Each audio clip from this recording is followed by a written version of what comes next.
We are live on the air. All right. This is season 2, episode 5 of Casual Disasters. I've been on a major pause. I don't think I've recorded since like September. Maybe. You might have been my last episode. Crazy. We're on a redo. Sure. Yeah, a redo. But Josiah and Wilma are here. Hi. Hello. And we are going to talk lots of different promotions and comedy, and we won't name drop people or companies during this episode. I need to work someday. Yeah. we all need One jobs. of these days I'll get a new job. Yeah, so I'm really pumped to talk to you because I just started the, process of submitting a film to your film festival. Yay! How many times should we run it? Should we just run yours over and over again? It's not a lot so far. Oh my gosh. The How many inbox did you is have not last overflowing. year? That we actually ran? I want to say like 18 that we ran. Wow, Yeah. I thought it was more than that even. It was like 3 hours. Well, some of that's the intermission. It was only 2 hours. It was a perceptual 4 hours. There's definitely some dilation going on Yeah. in there. Where are all these directors? I feel like Spokane has like a, David Lynch. We got some, I don't know. It was David Lynch. He was in there for sure. Yeah. Don't we have any future directors out here who want to get on the big screen? Yeah, I think I'm the weak link. Getting the information to them that this exists has got to be what it is, because I know the people are there, right? Like, I don't gotta be. How do you promote shows? I feel like we talked about this last time too. Yeah. Like the marketing piece of like promoting. I don't know. I know how to spend money marketing, but I don't know how to successfully market a show. Do you know Wilma? Do you know? I know Wilma. Wait, what? Do you know how to market a show? Absolutely not. Okay. I mean, my shows are very small, but they are full generally, and I think it's mostly just people who are kind of part of like a word of mouth community. Yeah. They've come to the open mics and like seen me, or I've talked to them personally, or they know people who were on the show. And I blast Instagram with my flyers because it costs nothing, and I don't, doesn't matter to me what my Instagram looks like. There are people who want to look at it for some reason. I'm like, look at this, motherfuckers. Look at it again. Look at it again. I remember like Ryan promoting. I didn't even know you had an Instagram till we were down here one day recording. And then he's like, haven't you seen Account Haver? And I'm like, who? It's the dumbest shit of all time. And then when I started following you, I was like, yeah, this is so entertaining. Like, how have I not been following Wilma's Instagram? Yeah. Account Haver was kind of MIA for a minute, though. Like, you weren't putting anything out. Well, it's not a priority of mine, really. I don't know. There's some people who I keep in touch with on there, and some people who I used to message some folks on Instagram, and I was like, we need to find a different way to do this, because I can't have to go in and out of this fucking, like, stream of content just to, like, see how you're doing or whatever. Signal is really cool for that. And I think ideally I would just be talking to people in something like that. I miss AIM, Nothing was wrong. Nothing was wrong with AIM. Forgot about AIM. Yeah, I don't think that Instagram does anything for me except for make people go like, oh, I wish I was there, So, I don't know, I do it anyway. Yeah, maybe it's just our own self-ego boost. I feel like the only thing that seems to be working for me in my, like, recent years of comedy is just, like, actually being around people and talking about what you want to do and what you're doing. Yeah, I'm totally with you on that. But expanding outside of, that group and, like, trying to, like, market to the general Spokane world. That's where I'm just, like, doing I mean, yeah, but I'm doing it poorly. Like I can't get the word out. You know. I just mean I don't have any strategies. Yeah. For Is you, it you the know what I mean? Inlander? Like, I mean, Yeah, because I feel like you're promoted in that. Yeah. So it's like it's basically anytime somebody suggests something like, oh yeah, I'm doing that too, but I just think I'm doing it poorly because it's not working. Because when I show people, like I showed someone your AI, Oh yeah. like, Those are funny as fuck. oh my God, those are so Hopefully it works. engaging. Hopefully it works.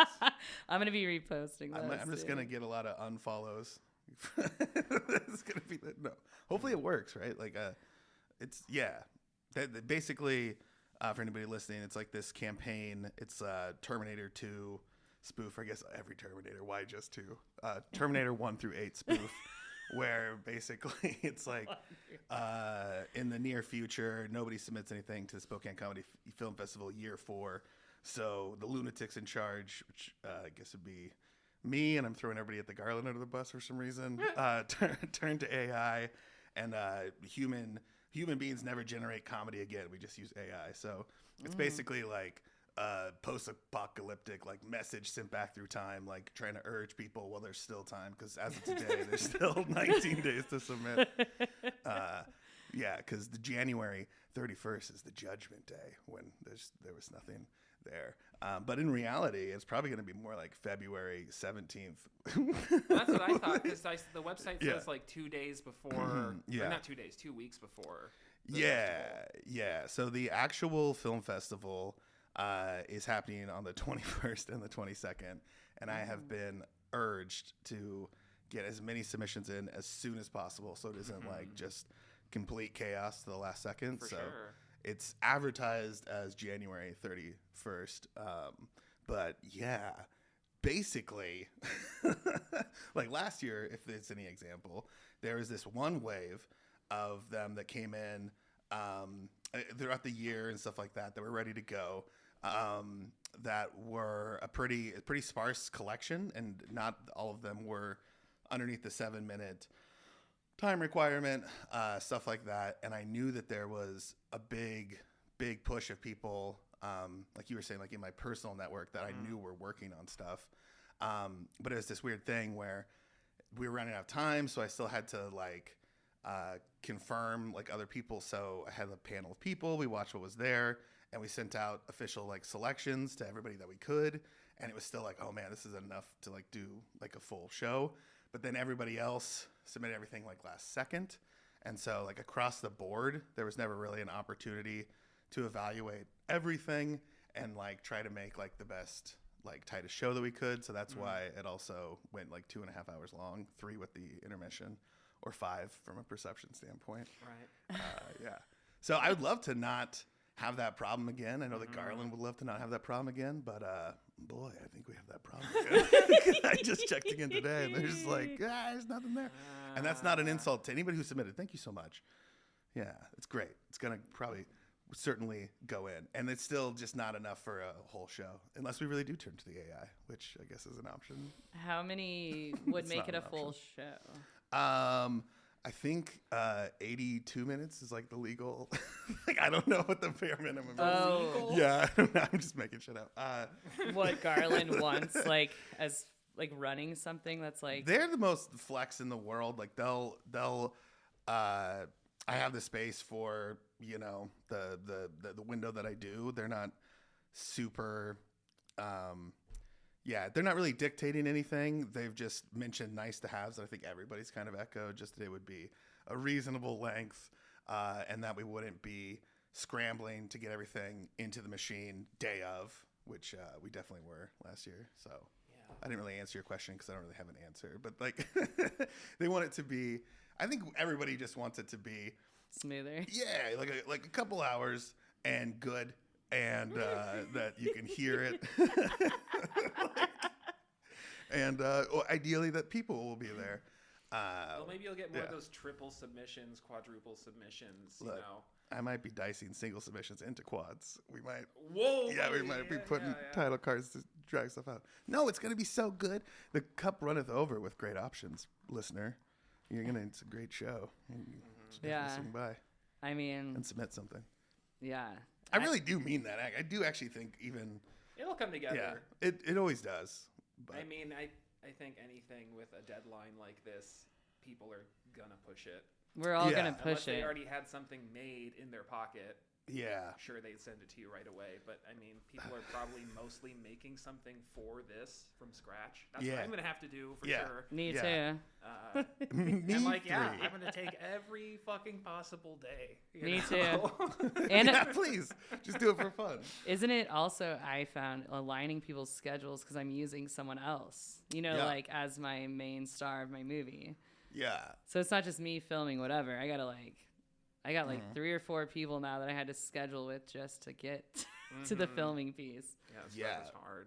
I think, doing anything you don't have to do. Anything. Yeah, it's not like a work assignment. Yeah. It's like I'm doing this for fun, for creativity, but I think it's very tempting to talk yourself out of a plan because doing a thing is so much harder than like planning or like speaking to a thing you want to do is so satisfying and like it feels good. It feels like it's like 10% of the satisfaction of actually doing it you get just from talking about it. Yeah, I've had so much it's dopamine. So actually feelings. Yeah, the dopamine that's been hitting since planning it. Yeah.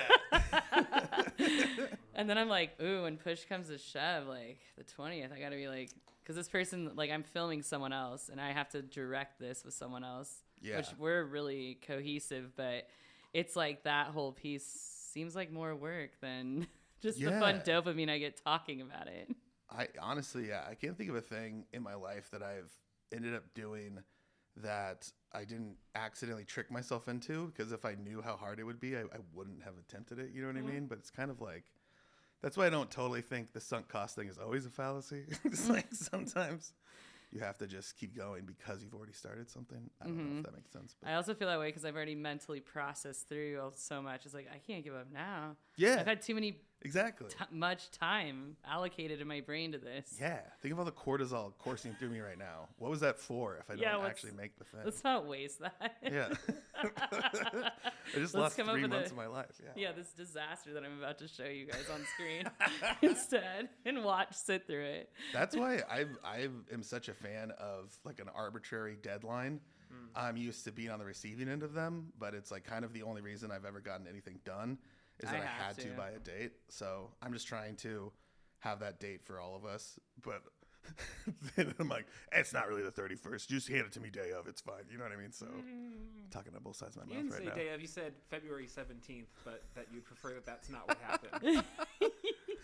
You know? I'm really pushing for the 31st for me. I would love it so much if by the 31st we had a show and then it could just get better from there, but it's also that sort of thing that it's like I have to, anybody who actually meets like the criteria and submits it in time, if their thing sounds good and it works, you know what I mean, like it's probably gonna get selected, and so then it's that weird thing of like the only thing to really do at that point is make the show longer when there's a whole nother wave that comes at the last second, because you can't I wouldn't retroactively go back and like, hey, sorry, something better came in, so we're not using yours. You know what I mean?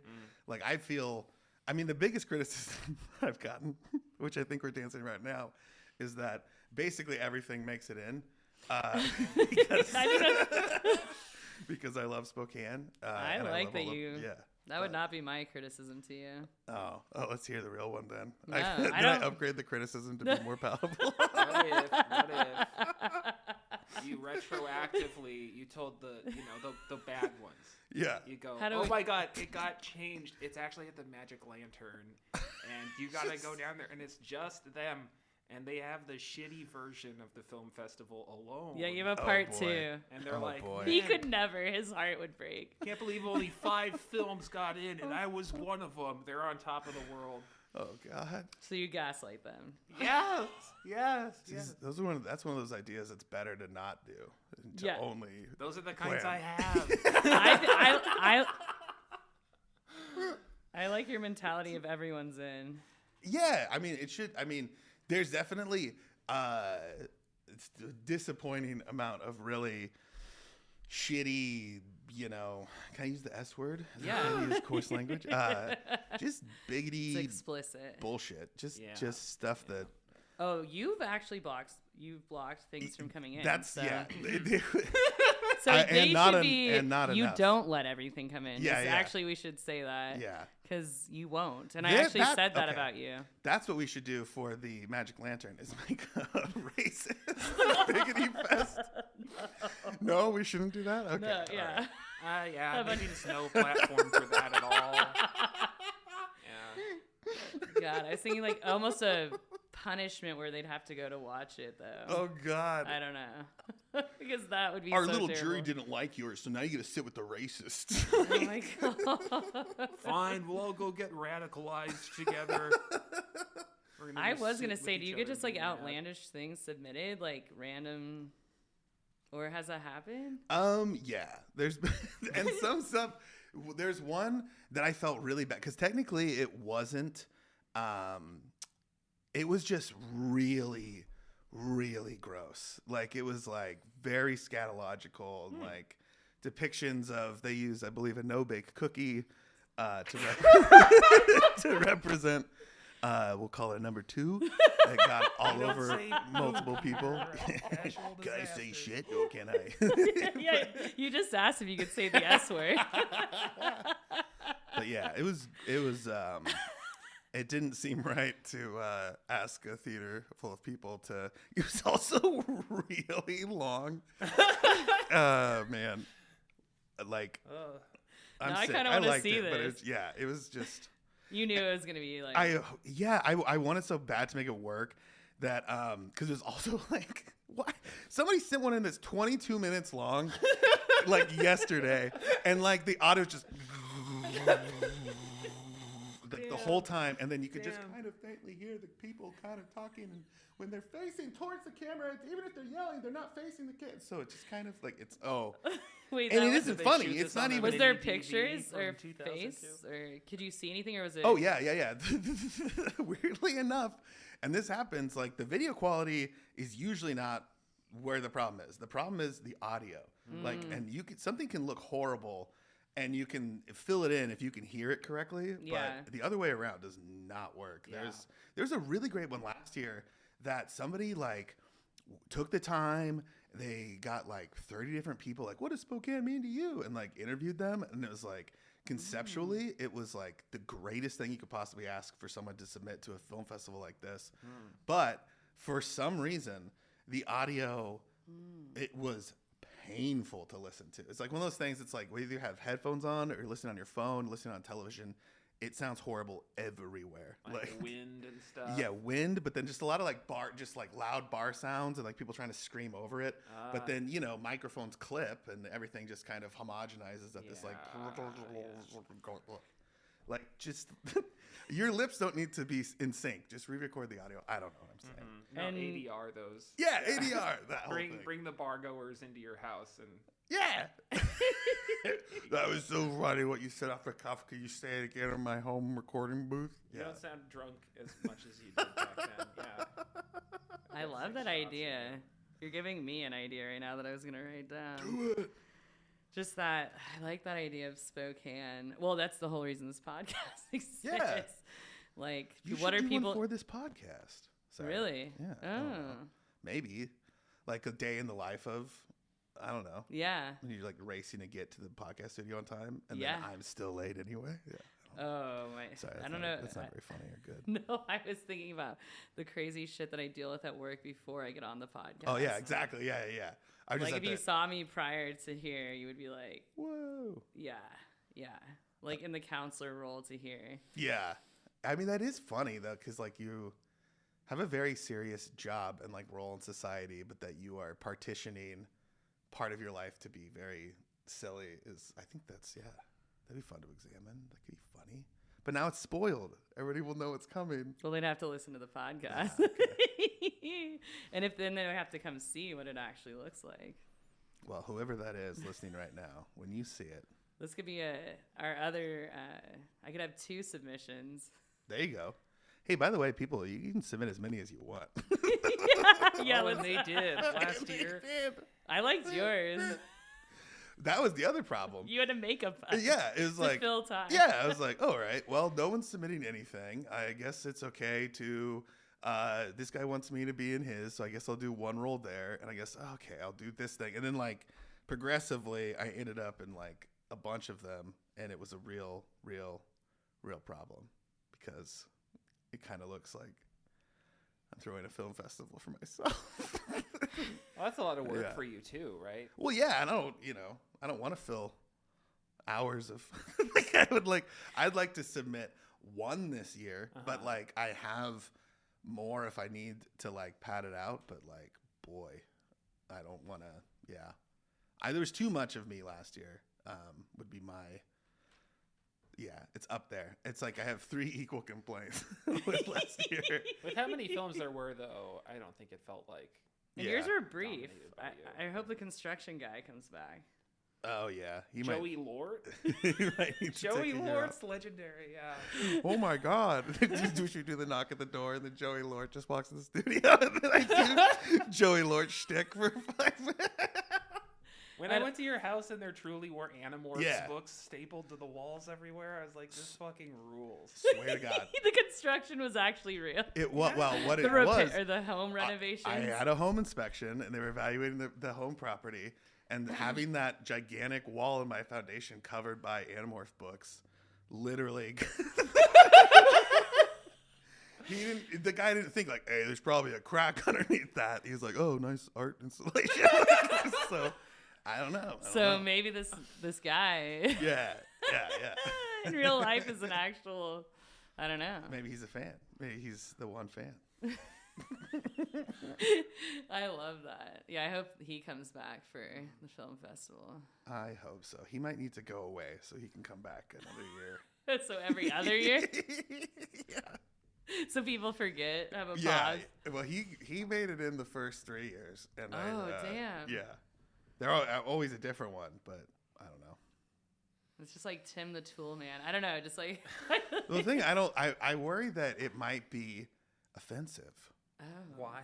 Because he has a Southerners person's voice. You know, he sounds like because he has Southern a Southern good old accent. Boys. Yeah. I don't know, Wilma. I don't want to hurt anybody. Yeah. That's not. You're fine. Well, it's not just as he got Southern. He's stupid. You know, it's like doing a stupid guy in a Southern accent. If he was like super intelligent, you know. Maybe he comes back. Like he's been educated this year. He I don't know. Hit in the head with a brick and Joseph Lort. He goes about my back to intelligence. Joseph. Well, wait. So what's going on with Stan? You know what? My favorite though. I loved when you did. What's your video game that goes over your? Oh, the Apple Vision. Yeah. Apple Vision Bros. Yeah. That was fun. I loved your stand-up of that. Oh, when I did stand-up with that was fun. That was a nice gimmick. You were wearing that at Tee's Lounge? Yeah, it's of all places, Tee's. I wore, so basically I had the Apple Vision Pro for 2 weeks, and so every mic I hit, I wore it. And I was like basically talking about the technology as now, but then I was pretending to get distracted by Angry Birds as I was like, I don't know. I live for that. Yeah, I do. Fun. To see someone just like futzing with the USB cable on stage at Tee's Lounge, like the 4-minute timer's almost up, and you've spent the whole time fiddling. I like when you do that. When you're like wrapping the cord, or oh my. Those are bad nights for me. Oh no. I do that because I'm at the end of my rope mentally. Oh my gosh! This whole time I've just been like, look at you improvising the just sound effects. It's fun to flip like this. Yeah. You can't see it, listeners, but maybe you can hear it. You give the cord a little flip, and it keeps you entertained. But if I'm standing there disentangling the mic cord and straightening it out and saying nothing, I don't know. The best that's a bad night for me. Your performance at 3F3J in December was so awesome. Thank you. Yeah. Wilma, she made like this whole presentation, but then on mic you also like what you were talking about.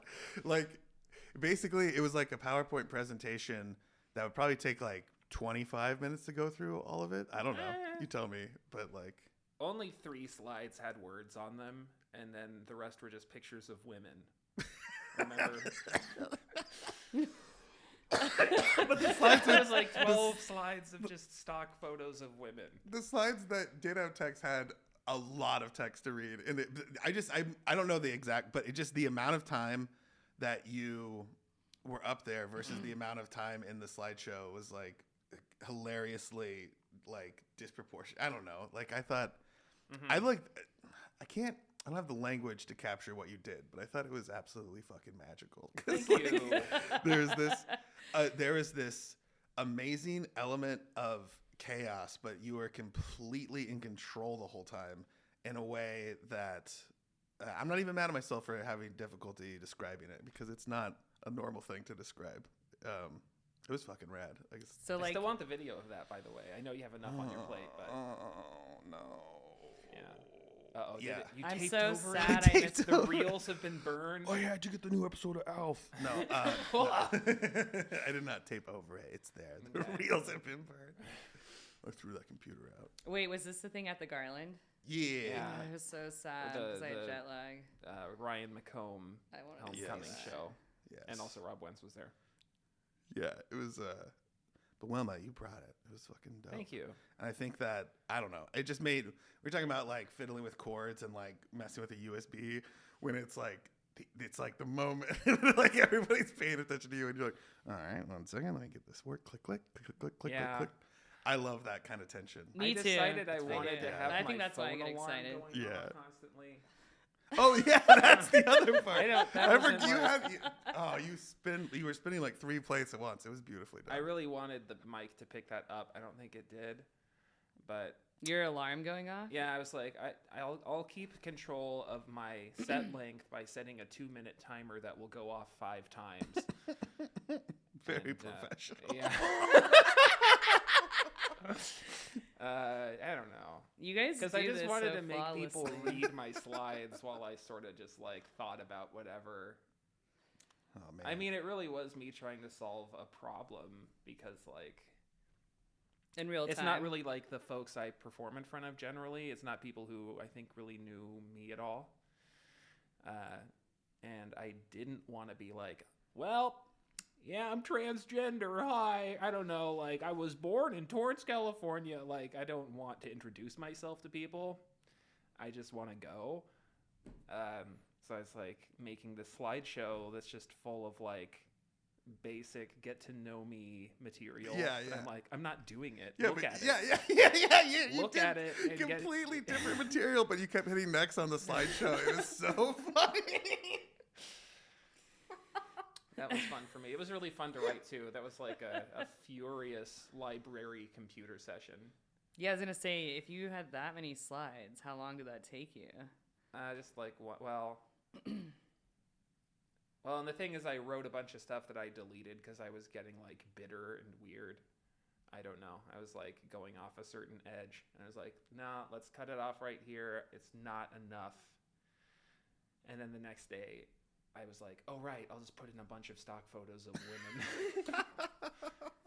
So filled it up to like 25 slides or so just with the stock photos of women. And those were in there to add women to the show because there's always only one. Yeah, you also threw me under the bus. I mean, you laid under the bus. I just to let you know where you were. Yeah. You know, hire more girls. Josiah does not like women. Oh man. It is a thing. I wonder what you guys think about this, because that was part of my inspiration of wanting to do stand-up is I was so frequently not seeing women on stage. And I was like, where the hell are the women in these creative spaces? I've been having this thought a lot when I'm hiking in the morning. I'm like, why do men, like, they don't feel discouraged or as fearful as women do to enter, like, I don't know, like the comedy space, filmmaking space, music making, like. Well, they're not scared of other men. Yeah, that's 'cause why I'm they're like. the men. Yeah, and that's what I kept thinking about. Like, it's always men doing that, and they're amongst other men. I don't know, but then you gave me a lot of like inspiration to do that because I'm like, well, trans people going in that space, queer people, that's also not a safe always space either for other people. So, or people of color. But yeah, I've just been thinking about that a lot. That's actually why the podcast started, because I was like, this will be my step into doing stuff like this. The film festival feels safe to me. But stand-up still, I don't know. Because I asked you this last time too, like, I don't know, getting past the fear. Yeah. Of like being up on stage, like maybe Wilma has an answer. You've been doing it longer. I'm nowhere near past the fear. I'm still but then I'm like, every time you're on there, you're so funny and like you're doing something to get through it. I've got some other tapes I can show you where I really fuck up. I mean, I've never stopped feeling a little bit nervous, Yeah. but the meaning of that word has changed to me a bit. Okay, I think I might relate to that. Yeah. Because like, I have to feel a little bit freaked out for me to know I'm actually about to do it. Right. And it's not like, oh my God, I'm going to fuck it up. I'm so scared. It's like when you're going over the top of the roller coaster, your stomach does the thing. It's just physics. You know what I mean? Yeah. And you can feel that like, okay, here we go. And decide, all right, this means that I suck. Or like, oh, this means that my nerves are too crazy and I'm going to screw it up. And it's like those, I don't know, confessing to yourself that it's already over. Yeah. That's what you learn to stop doing, I think. Mm-hmm. Okay. But feeling yourself about to go over that hump, I don't know, it just starts to become like fuel or, if that wasn't there, a huge reason for doing it would be gone, I think. Sure. And that's just me. I relate to that. I also don't ever really want to be comfortable and just like clocking in and doing the same thing I always do. So that's how I choose to work in a certain way too. There are probably comics who are like, yeah, I don't get nervous anymore. I just say the same thing every night for years. You know, there's nothing, I feel nothing. I don't even know where I am. Yeah. You know, I see.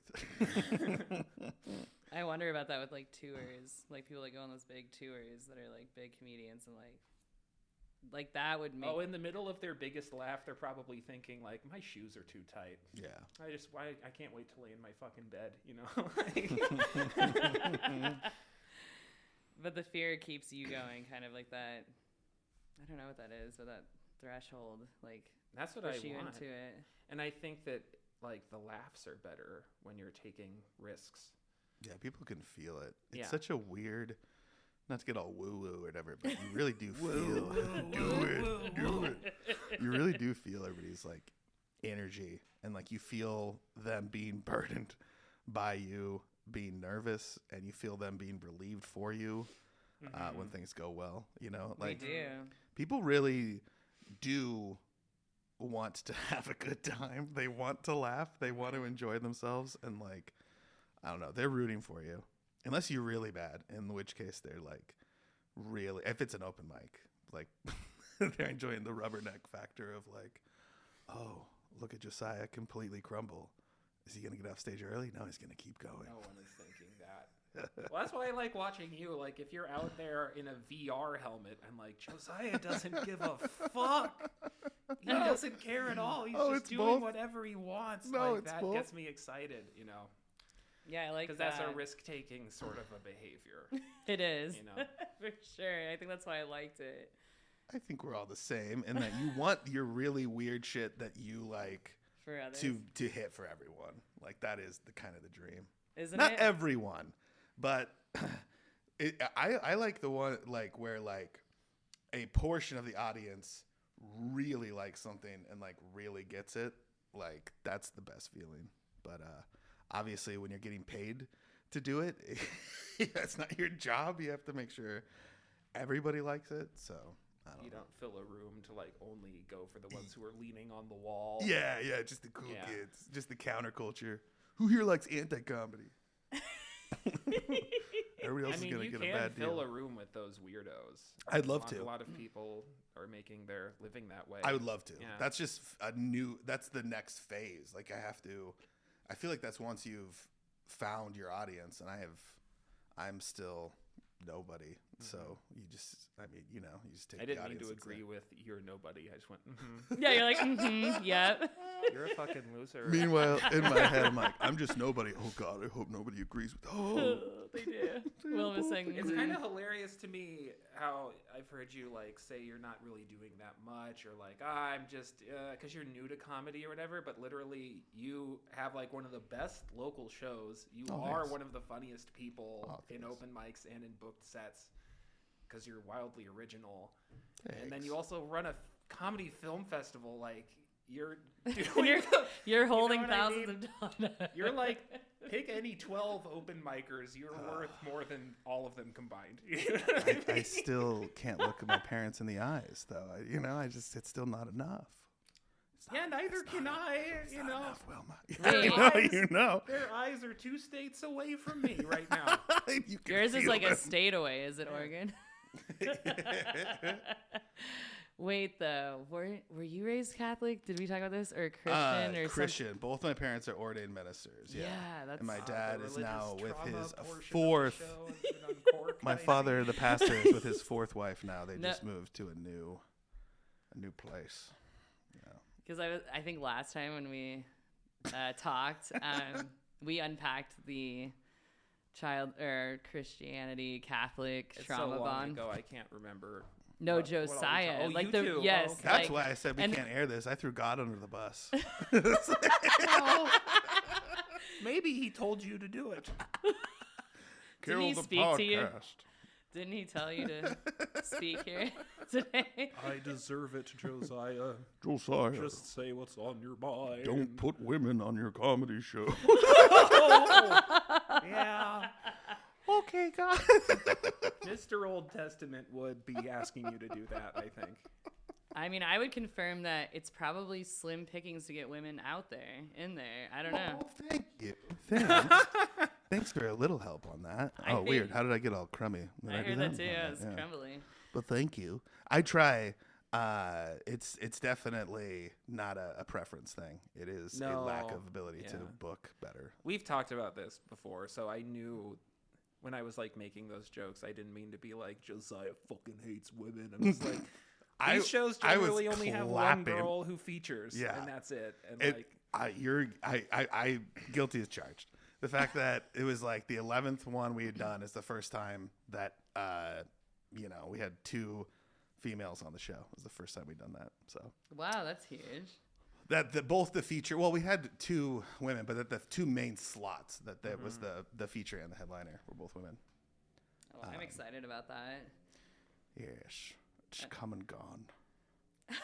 So we need more women. In are you comedy. still just kind of letting people email you, or do you kind of outreach much? It is very much not outreach. People are mostly coming to me, and I'm booking them. Boy, this is not. Oh man, yeah, I'm not a good booker. I don't really know what I'm doing. You are booking it. I am booking it. Yeah, so you're good at like, booking. You're getting people there. It's basically people that I know and like in network and stuff. But no, I don't have like listings anywhere. I'm also not trying to get anybody there that has such a huge following that they can go to like major clubs and get in these like circuits and stuff like that, because people that are at that level, like their name alone really sells like a ton of tickets and stuff like that. And so I'm mostly trying to work with people who are on the come up, like that haven't quite reached that point yet, like they're edging into that, but like where it's still a good opportunity for them to do a show like this, whereas a lot of other people just aren't interested in coming to Spokane, Washington to do like a one-off show. And also, there's just so many levels to this. I see no reason to try to compete to be a venue with anybody else. I'm trying to like do the blue ocean strategy of like find like a place where there isn't something happening and do something there. So Blue Ocean strategy. yeah, I stole that from Nintendo. It's why they made the Wii instead of just trying to compete for it to be a graphics powerhouse after the GameCube. They switched to a blue ocean strategy because there's no blood in the water. Yeah. Oh, Because I was like, Blue what is Ocean. blue ocean mean? Yeah, where the sharks aren't murdering each other. You know? Yeah. So it's a clean, clear ocean. There's no sharks. Yeah, I just kind of assumed that everybody was a huge The Nintendo fan. And Wii. knew what I it meant. am. Well, but that was real deep. That's like That's inside like, yeah, baseball that's to the nth like- degree. Yeah. Well, it's not a very intuitive like Philosophy of I don't Nintendo. know, name. Wow. Google Iwata. He knew to say, yeah, Iwata was what was up. He's the one. He's the reason Nintendo still. Yeah, he turned him around. Got him on a good footing. We're not making playing cards anymore, you guys. Computers. The future is computers. Burn him. I'm still a Nintendo player. Yeah. Switch 2 is going to get announced this week. Really? Oh, God. Yeah. So I this should wait till Thursday. that is released. Yeah. We don't know for sure it's going to happen, but I'm telling everybody this Thursday, we're going to will this to happen. It's The gonna have 17th. screens on both sides. Why do you think it's being released this week? Just because I follow, like every day I wake up and I Google Switch 2, read all of the rumors, the latest rumors. Basically, a bunch of it is leaked. And so Nintendo's, at this point, they better admit that it's coming because we know it's coming. We've seen what it looks like and stuff like that. So Wow, that far has been leaked. yeah, they're trying to be. I think they're trying to do like an Apple type thing where they announced it and then a month later you can buy it, like that sort of a thing, which is way different from how they've previously done business. But What was it prior? they do a minimum of 6 months between announcement and release, basically. But Whoa. yeah. That's a long time. Yeesh. I know. I still have my Super. My N64 is gone Nice. now. But I want a Switch. I hear that's what I need now. Well, wait for the Switch 2, or actually do get a Switch 1 so they can beat the lifetime sales of PlayStation 2. It's so close. It's at 146 million. We're trying to get to 160. PlayStation 2 is where we should have just stopped. I mean, I'm saying this all the Graphics time. were good. Huh. I don't know. Every time a new generation of consoles comes out, I'm like, why? I don't know. Is it because, graphics, right? And They're good. They're fine. I don't understand. I mean, I know the Switch kind of like, it starts to chug and like lose frames on some of its own games. Yeah. Which is like, oh, dang. There's that one forest in Breath of the Wild where you're like, what the fuck is going on? Yeah. You're like walking through Jello. Yeah. And that's whatever. I don't know. I liked your last PowerPoint, by the way, for you. Oh, about the Tekken combo? Yeah. Yeah, thank Another, how many slides are in that? you. Maybe 90. Yeah. It was a breakdown of every, that move. Yeah. Well, It was like, when you're doing like, I don't know, 30 slides a second, it's not that long. That was painstaking. But you had to take the time to put them on each slide. I did. Yeah, that's what was mind blowing for me. I screen recorded a YouTube video, and then I had to Linux command line turn the video into an image sequence. And then I had to crop every single one of those to just have the YouTube video on it, which was dumb. I could have just done it full screen. I could have screen recorded it when it was full screen. I never thought of that until now. I didn't. You just didn't screen record it in full screen. No, it had in the post. YouTube recommendations in the comments section on it and everything, and I cropped every single frame of this video so that I could have like a slow-mo. Yeah. Every time the guy punches somebody, there's like reactions and yeah. I'm just trying to get people to see the game the way that I see it. So like when a kick connects, there's like someone slicing into a cake and lighting a cigarette, stuff like that. And it's like, oh yeah. Yeah. What was that video game we played for like the Christmas party? Soul Calibur 2. I liked that. Oh. Are you familiar? Yeah. Fuck yeah. You got to play it on GameCube though, so you can play as Link. Yeah, we had a tournament of that at my house for Christmas like 2 years ago. Yeah. Nice. Yeah. Maybe 1 year ago. It wasn't this year, but the prior Christmas. It was fun. I loved that. Yeah, we had like a whole tournament. Wilma built a bracket, I'm pretty sure. Nice. Yeah, none of us really knew how those worked, but I think you figured it out. Yeah. I feel like you got it. I think it worked. Yeah, it worked. I liked that Christmas. That was good, yeah. I wish the pot pie had come out better, but it was still tasty. I thought it was good. The biscuit crust was not thoroughly cooked.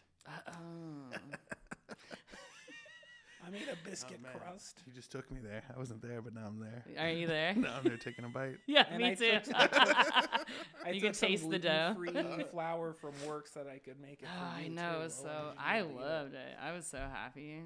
Yeah, I was like, I forgot about that. I think in Yeah. the future I would make the biscuits on their own and then just put them on top of the pot pie. But I was like, you just make it all together at once. It really didn't. Maybe because it can't set with the. Is that what you're thinking? I mean, there's so much moisture in Yeah. all the pot pie filling that, the biscuits just are never going to get dry enough Yeah. to really bake the way they should. Yeah. I make biscuits also, America. I'm a little bit fucking multi-talented. Comedy. Biscuits.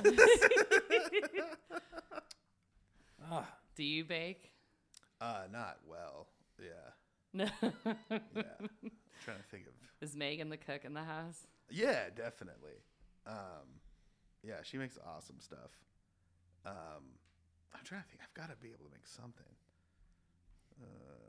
Nah. What's your go-to meal?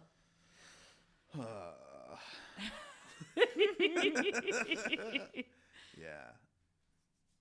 I make a good turkey sandwich. There you go. I've been making a killer panini lately. Yeah. Yeah.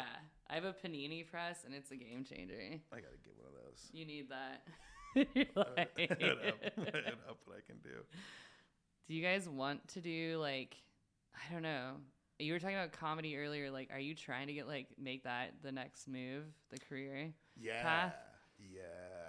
It's embarrassing to admit, but I would very, very, very, very much love to make comedy. Continue to stand up. Hopefully, continue to and increase the touring side of it. But then I also really, really want to amass a body of work online, on a YouTube channel, and regularly author content that can potentially, hopefully, find some sort of an audience somewhere. Because what I'd love to do is do comedy that I personally find funny and that is specific. And what I'm doing right now is the stuff that is the most broadly appealing. And it's just it's not really what I want to be doing. I'd much rather do weird comedy for a weird audience that likes my weird stuff than trying to split the difference. You know what I mean? And I don't know. Where are you doing this broadly appealing comedy? Anytime that somebody's paying me money to do comedy, I'm going to do relatable, you know what I mean, broad material that I got bullied as a kid, but then a lot of my stuff is, I guess, technically dark, it's not terribly fun to hear about dark things sometimes, I don't know,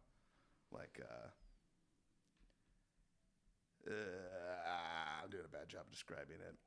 What your jokes are? Yeah, a lot of times, oh, weird. It's Did it? got all fuzzy again. Yeah, that's been It must be that tape. Is it? I don't So know. not even. Huh. Okay. I don't know. Something about that mic. I like really absurd things, juxtaposed against things that are dark. So I lost my 2 dogs to different diseases, and I was just so close to my dogs, and so it's something that really fucked me up. It was actually the catalyst for me trying to do comedy and stuff, and a lot of the jokes that I've written. Is it when you touch your mic? Is it when I touch my mic? Is there something? It's just happening for no reason Under- right now. I'm not touching anything. You can use so this weird. one. There's the purple mic. Yeah. Should I switch to the purple? Let's see what happens. Hello, purple mic. It's not even on. Making sounds. Check the. Well, it's because your headphones. No, the mixer thing. Oh, did I turn? Play with that. Maybe it's not turned on there. Listener, what do you think it is? All right. I think that's just the headphones, right? Okay. Well, interesting. I'll hold perfectly still. Well, even though I was before. So yeah, I don't know why. Just try to not talk when it's doing that. Oh yeah.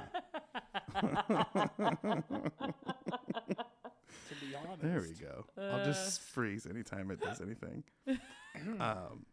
Man, that, by the way, is like the scariest thing. Well, not the scariest, but when you're on stage and the mic starts fucking up, that fucks me up really bad.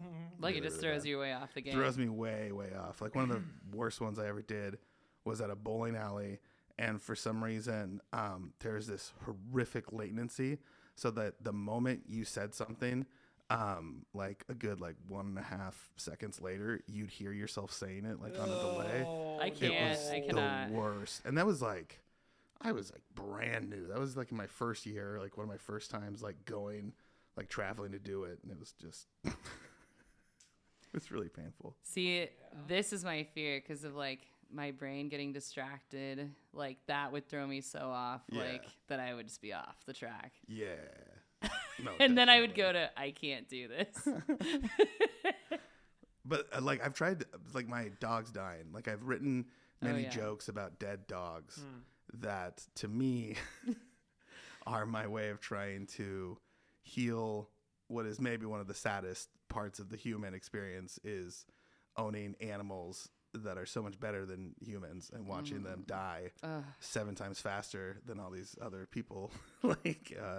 So basically you either don't have pets or you just constantly watch your favorite people die. Like every 10 years, just a new batch of your best friends die. So it's like, I don't know. It's really like a sad thing. But so I've written like a lot of jokes around it that I think are quite funny. And the right audience gets it, but it's one of those things that can be really not a good time for somebody who's like paid to be at a paid comedy show and like come like be free of their concerns and like laugh. Like they'd rather, I don't know, hear about me getting pushed into a locker when I was a kid or something than. See, that's the funniest comedy to me. It like almost, it's like the empath comedy. It like hits in, like I know what that feels like, and it's silly because it's so terrible. Yeah. And I don't know. I'm doing a really bad job. I'm just trying to answer the question of what is broad comedy I don't want to be doing. Basically, like I just want to be doing really, really weird stuff and have that actually be the job. Like the VR on the stage. Stuff like that. Yeah. Yeah. And like, yeah. I think you should start shitting all over these opportunities where you think you need to put on a tie and be normal. I think you need to just give them what you actually want to give them and just see what happens. I would not work. I'm not there. The moment that I'm getting booked to be a feature, that's exactly what I do. I'll go and I'll like do exactly what you're talking about. But most all of my bookings right now are doing the MC stuff where your personality is so secondary and thirdary to everything else. Yeah. Yeah. You just got to like be a nothing. I don't even want to do material if I'm MCing. Yeah. It's the worst. I just like talk about the bar. I go like, you guys should really buy a drink. Oh my gosh, what a great show. What a lineup. Yeah. You know, just like. I like how you of listening. Before you like review or like you always like say something about the person who just went up. I don't know. Like it's funny. I don't know how you do it. Yeah, but I'll riff riff a little bit. Yeah. But only if it's very convenient. You know, like, oh, I can't not say this. I can't not think about this. I'll do that. But you're not sitting there their whole set like, what's my riff gonna be? No. Yeah, it's more just natural. Riff between people gonna be? Because if I don't have one, then I just move the show along. Like, yeah. When you see an MC like repeatedly try to be fun and repeatedly try to be the reason why people are there, that's obnoxious. Unless they're like so effortless. I don't know. Yeah, especially if you're doing like an open mic or where you're up there like 20 times in between people a bunch. When you watch somebody host an open mic and every single time they're introducing a new person, they have some joke. That 5 minutes. Yeah. Minutes. Yeah. or even just like a 5-second joke where only half of them are funny. It's like, do a third of them, cut all of the unfunny ones and half of the funny ones. And like, I don't know. MCing is very much a job. Yeah, it's very like, thankless and yeah. You're conducting business more than they're taking care of your own. Yeah, I don't know. it is a job. One of the first ones I ever did, I was in the green room and this guy, semi-famous but not, anyway, came in. I was sitting in the green room. He's like, "Is the game on?" And the TV was completely off. And I was like, "The game?" He's like, "The game." And I was like, "Oh, I don't know. The remotes are right there." And I pointed to where the TV remotes are. And he looked at me. He's like, "Isn't that kind of your job?" Oh, what the hell? An MC, what do you have to do with the TV being on the background? Isn't that kind of my job to know? I don't know. I still don't know. It's still my job. I still want to know. That doesn't seem like your job. I think the implication is that anyone higher up, I don't know, like shit rolls downhill, or I don't know. I just feel like you're just there to host the stage and like get from one person to the next, and like a. Yeah, but I guess maybe the unspoken rule is that you're also bright-eyed, bushy-tailed, like just happy to be there at all, and are waiting on the beck and call of all of the real artists in the green room. Like I don't know. That's like, obnoxious. Fortunately, I have not had that attitude from people since, but that was the first impression that I was like, oh, it's gonna be like this every time. Like. See, I kind of like I don't know, and I could be totally wrong, but as like a person in the audience, I'm like way more into like the MC, what they're gonna come out and say as they transition, and like they seem like more of the. I mean, you're seeing them between every set, so it's like they're kind of like memorable. So they seem like a bigger deal to me sometimes than even the artists in my mind. Oh, yeah. Well, you'll see them a lot. Yeah. Yeah, you see them a lot. They have to be like they're on their toes coming up with stuff because like you were saying, maybe I don't have anything to say then, but then something sparks you and. I don't know, not that it's full improv or something, but it's like you're improving it. Like, and that takes a lot of skill to me to transition one person to the next, remember their name, remember a joke they said, like tie into that joke while you're transitioning to the next. It is very tasty to like get some transitions really well done. I mean, sometimes I'm there to see the MC. Yeah, if it's been an Wilma open many mic, times. Yeah, I'm with you. If it's an open mic and there's gonna be 20 people, a lot of times the MC is gonna be my favorite part. Like I love Laura. Yeah. Like she's my favorite part of Tease. Yeah. No, there's a lot of times like it's fun to watch somebody do that, maybe more so than to just go up and do 4 contiguous minutes and. Maybe it is open mic because like queer comedy too. I feel like I always like love the MC. There's a lot of MC personality in those. Yeah. Open mics, it is a way different vibe than a booked show. Yeah, a lot of the paid book shows, like, basically even the feature, a lot of times the audience is like, fucking get off the stage. I'm here for my headliner. They're only there for the headliner. And that's where I'm grateful to be an MC and any time that I can. But yeah, the dream would be to graduate into doing feature work. Because I just like... I am not. This is not a good selling point for me. I don't think I'm very good at MC work because like so much of it is having like giving these names right, like letting people know the drink specials, like letting them know like house rules, asking them to fill out things on their table, like, and that's no matter where you MC at. That's like across. Like you're just an extension of the club, and you're just kind of a neutral but positive representation of the club, and you kind of get out of your own way just to like introduce like whoever's there to actually see. But even like when I go MC like the spot out in Richland, like a lot of times the people there aren't really even there for like the headliner. They're just kind of there because they regularly check out this one kind of, it's a smaller town, and so the comedy place is kind of like a beacon. So that's an interesting spot because they're just there because it's Saturday. Yeah, because it's Saturday. Exactly. So that there's a place where it's kind of this middle ground where I have more fun being an MC, and I do riskier stuff during my set because there have been times where I'll do way better than the feature, and they have to just sit up there for 20 minutes to But we're talking about like a big room that has 30 people in it. It's not a good feeling. No one's killing. Well, we've almost hit an hour, and I was going to Oh, ask no. you as we wrap up.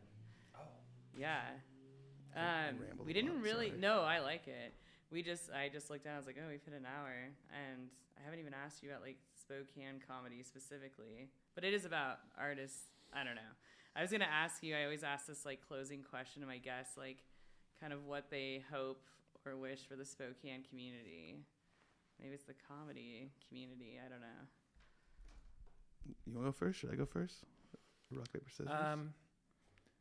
I want the Spokane Comedy Club to explode, and I want all the bricks to land on Gonzaga. And yeah, I don't know. I just want to see the the actual tight-knit local community that enjoys going out for comedy. The indie stuff, the people who should be hearing about your festival and submitting, I want to see that become tighter and tighter all the time and to just catch fire. And that's always been something so possible in Spokane. And yeah, they're not my employer, so I'll say it, I kind of look at the comedy club as something that saps energy and attention from, and also, a lot of the audience that goes there is just not people who go out really. They only know about the club. And I don't know, there's a more living force here that I feel like I have encountered. Yeah. And I want to see it grow and just kind of sustain itself more and more. Is that more audience side or performer side too? Both. I think yeah, both. yeah. And there's tons of untapped people here. Mm-hmm. And there's interchange there, if you like watching comedy, you're going to want to try it eventually. Yeah. Yeah. Same with music or lots of things, I think. And yeah, I just that's another thing too. How many funny people are there actually? Because what's going on is not inviting to everybody and does not have opportunities for everybody. True. Especially the paid, more legitimate things. So, I would love to know who's actually here. Yeah. That'd be great. Mm-hmm. What about you? Oh man, I mean, completely agree with that sentiment. I'd love to see the energy and kind of what people go up with and shift towards a, let's say, younger, more socially conscious collective where it's less where nobody's trying to get away with saying a shitty thing. That would be the greatest thing ever for me. When I very first started doing comedy, it was during the pandemic and stuff, and I was like, oh man, maybe the reason that this is what I'm hearing at this open mic and this other open mic and that other open mic is because these are just people who don't believe in COVID. And maybe there's this other liberal side of Spokane that I'm going to hear them do stand up later. And it kind of happened, but I still for my preferences, I wish that things, we're just, I guess, not to make things so binary, but I do wish that there was more of a liberal mind. I guess I wish that there was more of a desire to do genuinely original and inclusive comedy. And I think that a lot of what's there is kind of stuff that is designed to get oh, you can't say that, and kind of the bro dogs who yeah, dap it up, say that shit. They really, really love it, but it's very much at the expense of everybody else. And so I would just love to see things shift to where people weren't satiated by only appealing to people in their camp. And I try to give myself that same challenge by just making stuff that is like really weird, and being like really cognizant of like who the target is. Because I've also done stuff where I go really political and let people know how I feel about Donald Trump, for example. And it works really, really well for the people who are into that. But then it's like really divisive in another way, and it feels like it's alienating. So I don't know. I'd love to see us get away from all of this like Shock. biggity, shock, you know, kind of like race tensions exploiting. Like, I don't know. I'm also just tired of having everybody tell me of people just preaching like how things should be. Because they're not making compelling arguments. Like, we're just open micers. Like, what are you? Oh, you mean the people who get up there and they're like just describing their perfect woman? Yeah. Whatever is like good for you, I guess. Yeah. She's not impressed by this. Just to let you know. Yeah. Yeah. Yeah. I'm not doing a good job articulating it. Like, but Well, basically, this could be another hour of conversation. Yeah, honestly, it really is. Because you're its making own. me think of so many things and like. What are you thinking of? Well, that side is there. It's not like we have to shift or it has to come out. Correct. It's just not where the spotlight is. And Correct. the comedy club, it's not about comedy. It's not about fostering. It's not about making a home for the funny people in town. Because it's like, you know, your favorite social media or whatever that gets your attention. And that's the currency. It's just having your attention all the time. And, like, that's why these Gutfeld show motherfuckers are doing weekends there and stuff like that. Like, people who, they don't really do comedy. They just do outrage and they do really charged shit. Like, I don't know. It's just, like, women be shopping over and over again. And I look at a lot of, like, that comedy... Because, like, I think a lot of normal people in the world have experienced that. A lot of our binary concepts of how people work are a lot more nuanced than that. You know, just whatever one you want. Gay, straight, man, woman, blah, blah, blah. And you see, like, comics trap themselves in those constraints. And they're like, but I'm not gay! But I'm not, you know what I mean? And trying to fight their way out of it, but they never will. They just stay in there. It's about, like, trafficking these very bad ideas and, like, trying to pick them apart all the time. No progress is ever made. They never develop those ideas because they're bad. And I don't know. It's like just watching somebody, like, arm wrestle themselves. It's really fucking gross. There is thoughtful stuff going on. I mean, I'm going to do 3 local independent shows this month. I'm excited about all of them. And I know that the audience is going to be thoughtful, fun people. And we just have to keep putting energy into that. Yeah. Keep bringing more of the people we want to be there. And that's just sharing it with the people around you that you love. Yeah. And they're going to share it with the people that they love. And then eventually you just have this, like, thing that's made out of love. Like, what the fuck? You know? But who are we beating up on? Yeah. Who are we going to beat? Yeah. No, I would love to see that happen as well. And I do agree that it's there. But like you said, how do you move the spotlight? How do you grow that audience? How do you grow that population of comics that are seeking those sort of things? You know what I mean? Like, I think you just create environments that, like what you're doing, like what I'm attempting to do, you know? But I don't know. There's some crappy stuff that is very much permitted, and I don't know. Like, I'm not just trying to be like, oh, everybody from Idaho is racist or bigoted, or you know what I mean? But like, I definitely, before I started doing comedy here locally, I was very shielded. I was in a very liberal bubble. My friends, my coworkers, we all saw the world a certain, you know what I mean? And the shit that you hear at an open mic is fucking heinous, you know? Mm-hmm. But now that I've been doing it for X numbers of years, like I've become almost desensitized. It's just like, when I first started, I'm like, oh wow, these guys are all like fucking racist and bigoted, and you know what I mean? Like, this is much more normal, under the banner of comedy than I thought it was. You know what I mean?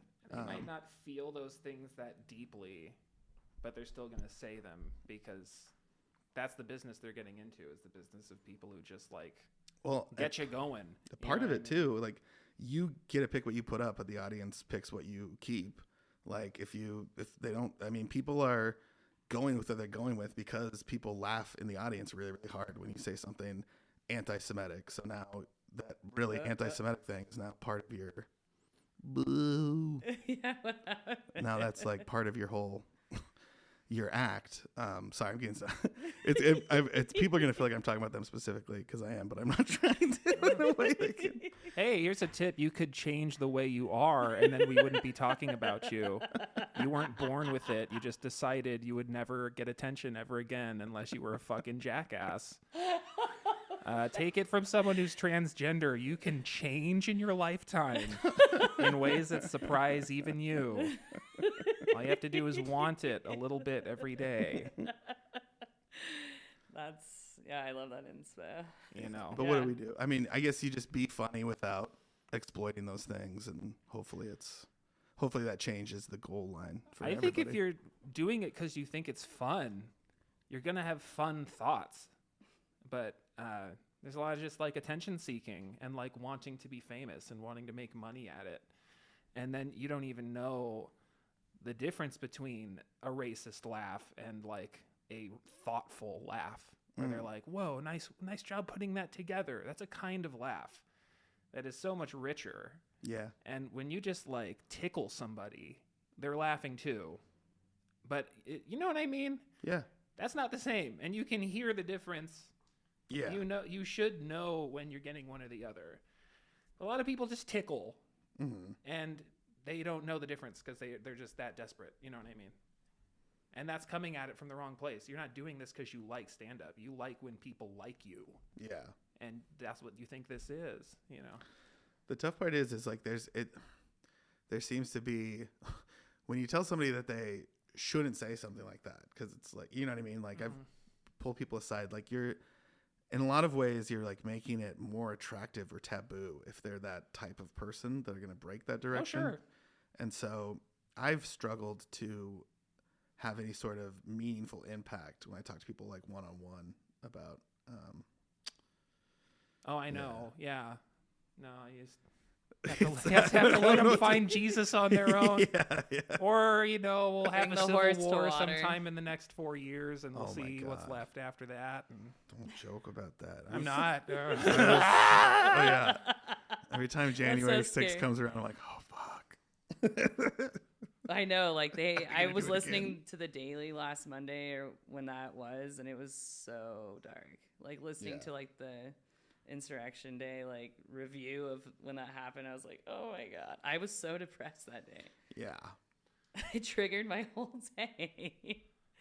When he got elected, I listened to 6 hours of Joe Rogan podcast. I listened to What? the full Donald Trump interview and the full Elon Musk interview. Holy shit. Because I wanted to see what the fuck is being said that like half of the country voted for this guy. Sorry. I'm like, No, it's a whole I thing. just got an alert. But it was fascinating what I heard in those 6 hours. Because I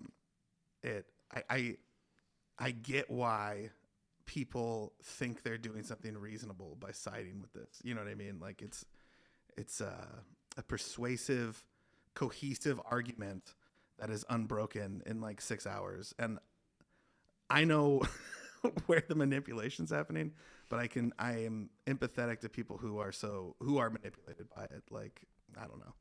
People feel like they're freedom fighting by saying shitty things. I know And I don't know what to do about that. I know I've like tried to unpack like the way someone presents anger the way he does, like when the Puerto Rican thing was said, or like these really outlandish like horrible things. They're like, oh, You mean it's the kind of like Tony Hinchcliffe joke? Yeah, like it's just like these comedians. Like it's like let's talk about these nasty, shitty things in public and like elevate it. And then it's like, then I go back to the Stanford study of like the inmate versus, you know how they had like that research study that we can no longer do with humans. So it's like they have people pretend to be the guard, people pretend they're the inmates, and then they took on those like personas. Yeah, or like Hitler. Anyways, it's like that's what I kind of see like from this kind of persuasion, whatever manipulation, mind fuck that happens. Yeah, and those big crowds. Experiments like endlessly relevant. I always bring it up because I'm like, here again, I feel like I see it in this way. I see it with that shock value comedy, just like putting it out there like, ooh, I've had those nasty thoughts, or these anger, like when Trump talks like really violently or aggressively on stage, like he exudes this anger that we don't allow humans to, like, I don't know, it's not socially acceptable, and he just does it, and people are like, fuck, like, I'm angry, he's showing anger. I don't know, I just wonder about, like, I don't know, a lot of different things. It's really effective, and they're like, as far as like this tug of war to sound like the reasonable party, they're sounding more reasonable. Like they're doing a really effective job sounding reasonable, even though they're talking about like some fucked up. Yeah, exactly. Yeah. They don't sound like they're lying. Yeah. They don't sound like they're trying to tiptoe around stuff. Like it's just, it's very obvious what's happening, but it's also yeah. They think he's being vulnerable and raw. Yeah, and it's tough when, honestly, when Bernie Sanders was like our fucking candidate and they just took it from him 2 elections in a row. Like, it's, I love him. We're not, like, there's just not a good there's not like a good, honest option. There's so much fucking dog shit politics on like the blue side that like it doesn't matter that our values are right. Like the way we're going about shit is just as shitty, and I don't know, like it sucks. Yeah, the Democrats they're not doing a good job selling me even. Joey Byron. Yeah. He's my boy. What would you say to Joe Byron right now? He was right here. Well, yeah, this we should have more parties. Also, you know, our government's here legally, so yeah, you know what I mean. It's all. Yeah, we are on occupied. Did you know that computer science classes will sometimes teach a chairman? I believe Chairman Mao wrote it. It's called On Contradictions. Yeah, I don't know. Political structures are a lot like just information structures, and wherever there is a contradiction, that contradiction will defy all known laws of nature until it is addressed and resolved. Addressed. Yeah. That's a scary word. That sounds like war. Addressed. Addressed? Addressed. I got addressed before I came here. It did feel like going to war. Getting into these fucking tights. Addressed. I like that. Yeah. Wow. And that's something that gives me a bit of peace of mind, is that whether or not anyone understands what's going on or what the right thing to do is, what is contradictory will insist on its resolution eventually. And, you know, that will maybe come in the form of a climate crisis, unlike anything you've even seen in science fiction movies. But at least it'll get taken care of, you know what I mean? The world is beyond fire. Either we'll figure out to stop, taking private jets and filling our freeways with back-to-back traffic, combustion engines just spewing toxic sludge into or the Earth will figure it out for us without us. Mm-hmm. And I won't be here for that. You know what I mean? God. So one way or another. Oh, man. At the end of the day. You know what I mean? Wait, what was that called again? The something contradictions? On Contradictions.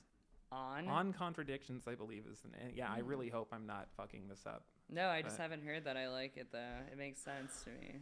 Yeah. I'm not like a Maoist or whatever. I was a computer science student. Of course, they didn't teach no Chairman Mao. Huh? Sorry. Oh! Made me think Wizard of Oz. I think they'll be real weak. They didn't teach me that at Gonzaga. But They did teach you No, this? they didn't, Oh, I I'm was like, saying, no. I was like, wow. Of course not. That's, I don't know. Sometimes they do teach contradicting things within Catholic schools that blow, like, just, I took comparative theology one time where it was like, we're gonna read the Quran and we're gonna read like Buddha and Confucius and shit, and like, yeah. it felt like that's what was going on, but it had a very strong like, Islam is a religion of war. Like, oh really? Ah, is that how it works? They're like, and let me plant this seed while we're talking about other religions. Israel has every right to defend itself. I always joke that Catholics like are just so egotistical. They don't think there is any better religion, so they have no problem teaching you about other religions and then throwing in how they're the dominant religion. Or if you're tolerating other religions, it makes you better than those religions. Yeah, we're for tolerating empathetic. them. Look at us. We teach you. We're not hiding. Yeah. Yes. We watched Conclave recently. I think that all religions are equally valid, and that's why mine is the most valid. Yeah. Yes, that's how I always felt.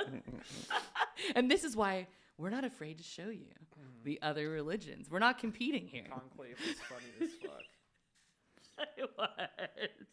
I highly recommend And that watching could be that. our hour too. We should Oh god, we do a could have Catholic episode. Conclave breakdown episode. Okay, like months actually, after it came out here. That reminds me, Josiah. Wilma and I last year wanted to do like a review of all the comedy film festivals. We were talking about Yes, that. you remember that this? would've been fun. I think we could do that. That'd be fun. Yeah. If you're okay with putting your opinion on these things. I know, you but can you I be a know part of that, You don't want to actually? seem too opinionated about it, maybe, but Well, it's a panel of people that pick them. okay. So. But it's us reviewing Yeah. it. So it How is does a whole that nother go? ball game. That's like a little harsh. I don't know. It does seem like a conflict of Yeah, interest. it does. Yeah, I think you I'm can. down. I'm down to do it. I think this Wilma year. and I might be reviewing your film festival this year. Because that was so fun to do last year, just talking about it. After We like, love what the fuck talking was about that? it. We can have me on as I'll disguise my voice. It'll be good. 'Cause I don't want to miss out on Here's this. Carl. You could be Josiah sitting in the singing. room while we review. I'll do my Vincent Reynolds character from childhood. But- Oh, it's cutting again. That's so Yeah. weird. I wonder what. I think there's something wrong with this mic. Or me. I think it's the mic though, because It is something with No, this it's blue not. tape. yeah, the It blue cuts in- tape does It's not. warning Yeah, to you me. know, that The blue does tape look weird. suggests that this thing's fucked. Yeah, it does not look like it's. Well, on that note, Oh, I'm gonna boy, wrap I hope us you got up. that disgusting cough. I'm gonna keep it on. 4K here. People, people love what's that? The sound effects like with our mouths. So Oh, they do. yeah, This is what I your had somebody. listeners are telling you. No, somebody told me they like listening to me like breathe heavily into the mic. Oh, so. that- Be I think- careful with okay. this person. Yeah. Be very careful with that person. Yeah. Yeah, I don't know. What is that called? With like cracking You're eggs and thinking like of ASMR? yeah, ASMR. Yeah. That's what we're doing here. Anyways, so let's promote a couple things. We have your comedy film festival coming up at the Garland. Yes, The- Spokane Comedy Film Festival.com for submissions and tickets. On the Yes, the 21st, and then there's an encore showing on the 22nd of February.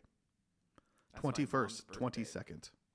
That's February. whose birthday? My mom's. Aww. I'll just promote real quick. My mom, it's her birthday on February 22nd, Don't miss it. and I can't wait to tell her that I took home the Comedy Film Festival 2 gold. years in a row. Wilma won last year. We didn't even talk about that. Yeah.